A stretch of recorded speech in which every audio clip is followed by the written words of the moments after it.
right, welcome back. Let's talk about the power of play. Young children love to play, and that's great because playing is fun. But playing is also a powerful way to learn.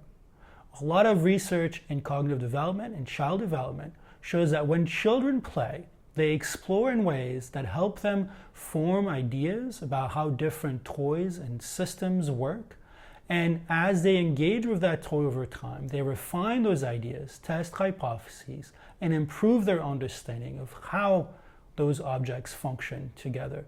They might not be able to tell you that that's what they're doing, but a close analysis of their action shows that how they act on the world is informative and teaches them about what they're playing with.